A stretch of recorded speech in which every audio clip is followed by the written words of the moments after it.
Back in the 1990s, from 1996 to 1999, right after I had come here to Brewster Baptist Church, I was in the Doctor of Ministry program through Northern Baptist Theological Seminary, and I was doing a Doctor of Ministry degree in preaching. And my thesis for my DMin program was called Every Member a Minister.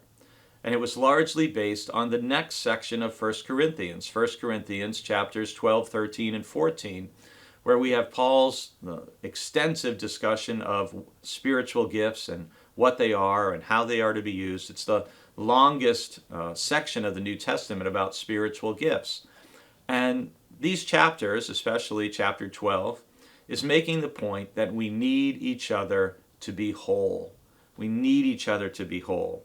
And Paul uses the image of the physical body in making the point that no physical part of the body is more important than another part. He says the eye can't say to the hand, I have no need of you, nor again the head to the feet, I have no need of you. Any of us who's ever been injured, any of us who's ever been physically hurt, you recognize how the whole body is interconnected and it suffers. When one part hurts, the whole body's affected. Think about how small a splinter is, and yet when you have a splinter, how your whole body's aware of it. So Paul is saying we need each other to be whole. If one member suffers, all suffered. If one member's honored, we're all honored together. And he goes on to talk then in 1 Corinthians 13 about love. And what's always interesting is I've used 1 Corinthians 13 at more weddings than I can tell you. And it's a passage that we often think of with a couple getting married. But 1 Corinthians 13 is not originally written for a wedding. It's written for a whole church, and it's placed right in the center of a discussion about how spiritual gifts are to be used. Because Paul makes the point in chapter 13, it doesn't matter how spiritually gifted you are, it doesn't matter how great your faith is, it doesn't matter how much knowledge you have about the Christian faith and doctrine. It doesn't matter if you can prophesy, speak in tongues. None of that is worth anything if it's not exercised and used in love.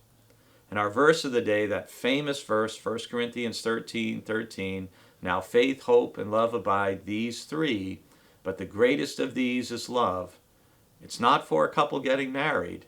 It's for you and me and every member of the church, and how we are to use the gifts that God has given us to build up the body of Christ. And that's why the very first verse after 1 Corinthians 13, 1 Corinthians 14:1 is, pursue love and strive for the spiritual gifts, and especially that you may prophesy.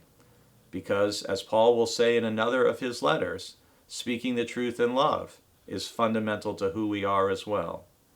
We need each other to be whole in the church. We all need to be exercising and sharing our gifts in whatever ways we can, given the circumstances of our lives. But whatever you do, it needs to be done in love.